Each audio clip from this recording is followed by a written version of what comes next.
What's up, everyone? This is Roxy, Firewife Lawyer Mom. It's been a while, but don't worry. We've got a great video for you guys all today. Guess what? Are you feeling that second semester craziness? Are you feeling like your kids can't focus? That it's just so hard to get them to do their work? Well, guess what? I've got great ideas to get those kids back on track. So stay tuned.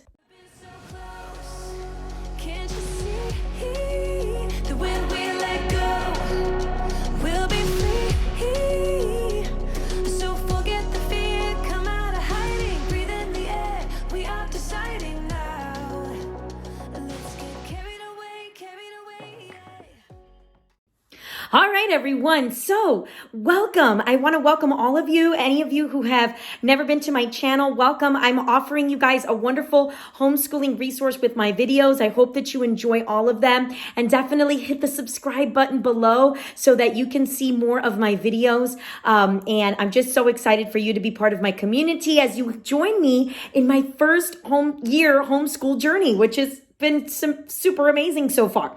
However, I have found that after we got back from a very long winter break, we took about almost all of December off, except maybe for a week. We found that it was really hard to get back on track. Everybody was kind of in winter break mode, in Christmas mode, thinking about all their Santa presents and all those kinds of things.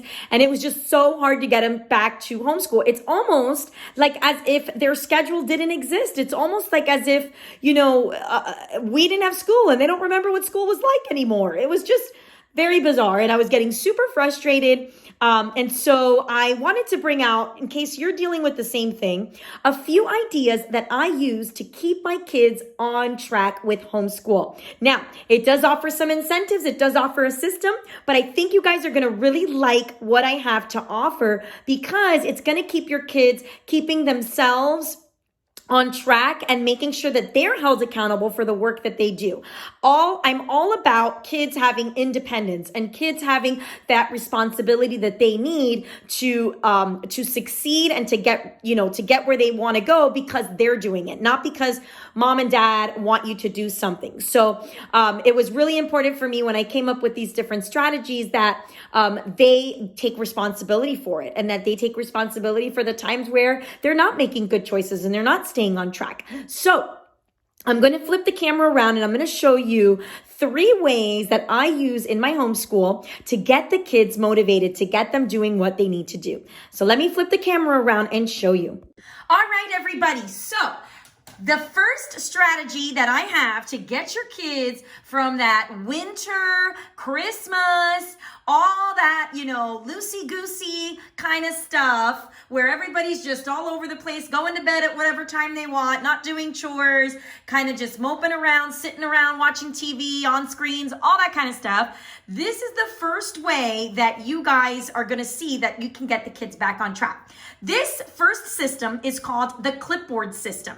And I love the Clipboard System because it does such a great job to keep them on track and makes them responsible. Now, I got this idea from a YouTuber, and I kind of brought it into my homeschool, but it's also part of our weekly kind of household things as well. So this is a clipboard, and I just got any clipboard from Target. You can, they've got pretty ones and all that kind of stuff. I had the kids pick one out. And so what I did was I went on Canva. Canva is a great website that you can do different designs. You can make posters and all these kinds of stuff. And I went on Canva and I got a bunch of things that my kids like. My daughter likes reading and she likes drama, dancing, all kinds of stuff. And so I made for them a list of things they need to do before they can watch TV, before they can be on screens, before they can have fun outside.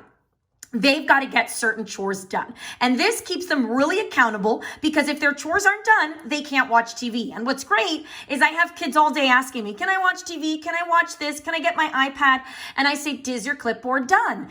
it's not done. Oh, well, we can't do that. So it makes them completely responsible for what needs to be done. So what I have here is I have my older daughter's clipboard. You can also make it for little ones, and I'll show you my younger daughters. And so basically I have a list of stuff that she's going to do. She's got to wake up in the morning. She says her morning prayer. She gets dressed, brushed her teeth. She makes her bed and cleans her room. I have my kids that are of reading age that can read independently.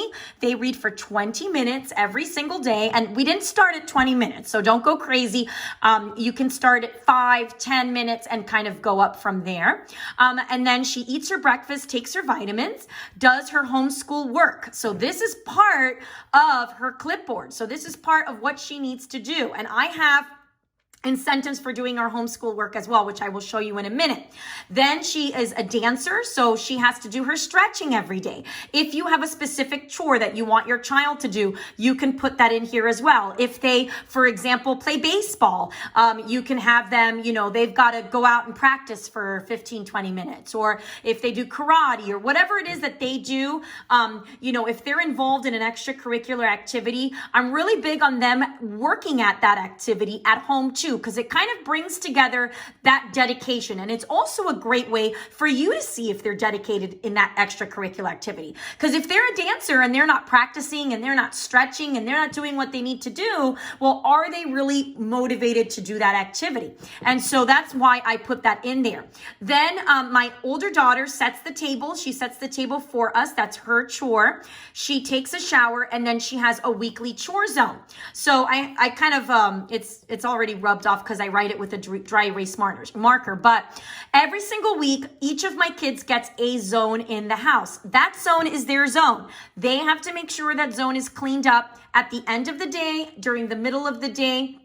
They've got to always be mindful of that zone, because moms and dads out there, I am not a slave and I'm not a maid. So I tell them all the time, I'm not going to be sitting here waiting on y'all hand and foot in order for, my house to look tidy. So they have to be a part of that. It's something that we have to be responsible for, because you live in this family, because you live in this house, because you are part of our family. That's your job. So that's my first strategy on keeping them on track. Now I'm going to show you another one. So this is my younger daughter. My younger daughter is 6 years old, and she's just starting to learn how to read. And so what I do is I print out the same list, but I put some little pictures next to it so that she sees. And so if you have kids that can't read yet, now I'm really sorry for these markers, but my daughter, she thinks she could just check them off and, it stays there. So it's a little messy, but she's 6. We have had this since she was 5. So, bear with us, but you guys get the concept.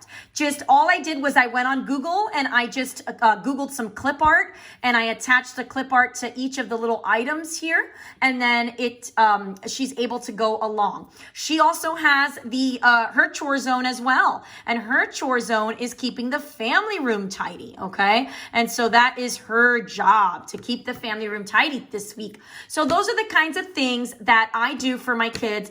They don't watch screens. I remove all controls every single night so that the next morning nobody runs to the TV, because guess what? They got to work on this first before any screens. And so I hide all of the controls. I hide all of the iPads, and it gets done. Trust me. So this is another amazing way. All right, everyone. So the next thing that I do in order to keep my kids on track is our number charts. I love this strategy. It is an amazing one. So this is basically focusing on their behavior. How is their behavior doing throughout the week? So all I did was, you just get a piece of cardstock, cut it into a rectangle. I kind of use some little swirly scissors just to make it cute, but and I put their names on it. Then I have numbers that I just put across. You can't see the one because it's covered with the little snowman, but let me bring it out here. So they all start on number 1 at the beginning of the week. And as they behave, as they do their work, as they focus in school, they get to move their number up every single, not every day, because sometimes they don't behave. But what I do is every single day, if they behave and they get all of their chore charts done, they get to move one number. So I tell them, if you do your chore charts every day, you already get to be on number 5. So that's already 5 points that you get. So they keep on going throughout the week. If they do something naughty, if they don't behave, then their number goes down. And they have to be the one to move their clip. They move their clip down. And they keep moving it up and down until they get to see what happens on Friday. So Friday, if they reach number 10 by Friday, we do a big celebration. I play a celebration song. We laugh, we dance, we do all bunch of silly things, and we celebrate that achievement. And every single week, I give them a different incentive. So on Monday, I'll tell them, if you get to 10 this week, guess what? You get to pick dinner that Friday night. Or if we have a game night, you get to pick the games we play. Or if we have a movie night, you get to pick the movie. You get to pick all the songs in the car ride for the weekend. And so those are the kind of things. Sometimes I'll let them go to the dollar spot to get a little toy at the dollar spot at Target. But I don't like to associate it with them getting things. Like, I'm not really into the whole bribery thing. So I try to make it more experiences, like, hey, you get to pick where you want to go today, whether it be the park or it be, a pool, whatever it is, I kind of let them to choose. So that's what they're working at all week. They're working at getting to number 10. So that is another great way. And if I see that they're slacking off on their schoolwork, if I see that they're kind of giving me a hard time, well, we move our number down. And you'll see these kids get so competitive with it. They want to be the first one to hit 10. And it really is an awesome way for them to modify their behavior so that, and what I like about it is because a lot of times, like if you see at schools, they have like this kind of system, but it is a red, yellow, and green kind of like stoplight situation. I'm not really a big fan of that. Why? Because I feel like it reinforces negative behavior. Like, oh, you're going to get on red because you're being terrible. Like, I like this system because it's about positive reinforcement. It's like, okay, we want to get to 10. We want to do awesome things to get there. Okay. And so I love this strategy much better because it helps them to be more into a positive idea of behaving, that it's going to get them something, that they're going to get something great. They can reward themselves at the end of the week, as opposed to that red, yellow, green thing.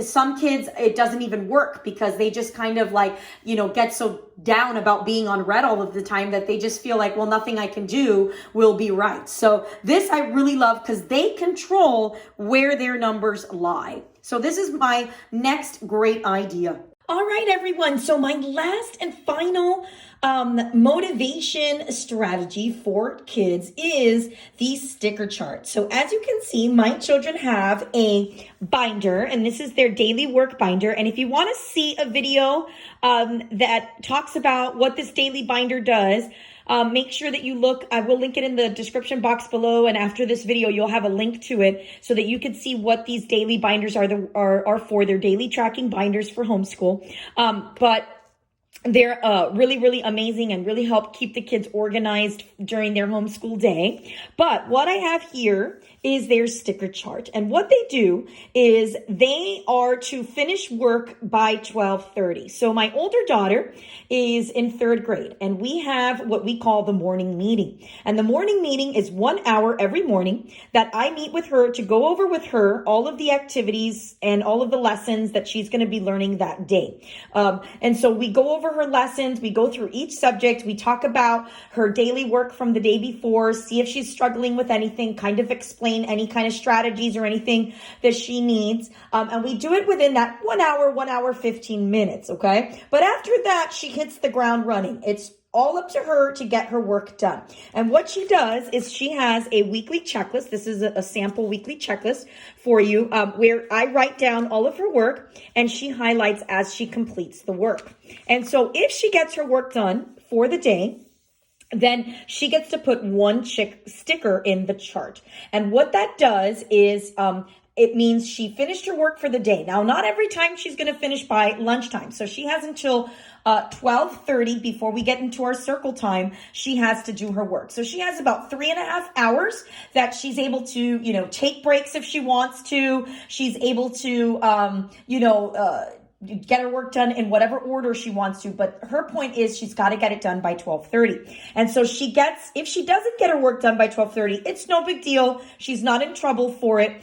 She just doesn't get a sticker for that day. So once they fill out their entire sticker chart, that's almost about, usually I make the little boxes about 25 to 30 sticker boxes. Then she's able to go to the Target dollar spot and get a toy, which is awesome. And so she gets that toy, and it's not really anything big. It's maybe the Dollar Tree, the dollar spot at Target, any kind of little thing. But it's something that motivates her throughout the month, okay? Now, she can also, if she finishes her chart, she can also save that and have either extra tuck-in time, gets to pick a movie to watch, during our family movie night. She also gets to cash in on whatever other things that she'd like to do that day. Let's say, she's been dying to go. She has some money saved up and she's really wanted to go to Claire's. Her favorite store is Claire's. She wants to use that reward to go there and do that. Then we'll do that as well. So that is another way that she can be motivated throughout the day to get her work done. And believe me, it works really, really well. And I absolutely love it. All right, everyone. So I hope that you all enjoyed those 3 strategies. Believe me, they are wonderful strategies that you can implement in your homeschool. Also, if you're not a homeschooler and you want to have a way to keep your kids' virtual learning on track, or you want to be able to keep their homework on track, this is also a great way that you can use as well to get them motivated to get their stuff done. I know from what I've heard from other homeschool moms is that the months of January and February are kind of the toughest ones to get through. It's a little hump that you get through in homeschooling. I'm hoping that these strategies are going to help me from getting there to those kinds of rough patches during homeschooling. But let me know what you guys do to keep your kids motivated throughout the homeschool day. How do you keep them focused? How do you keep them on task? And leave them in the comments below. Also, if there's other videos that you want to see, please let me know. I definitely am so happy to be back on this YouTube channel to share my strategies, all of my homeschooling techniques that I've learned from all the research that I've done. So definitely more videos are coming. It's just been just quite crazy couple of months last month. So definitely going to do that. Hit the subscribe button and also hit the like button. That just tells my the YouTube algorithms to share my videos with more people. So just hit that like button, subscribe, and also hit the notification bell, and you'll get an alert once I post a new video. Thank you so much, everybody, and I hope you have a great day. Bye-bye.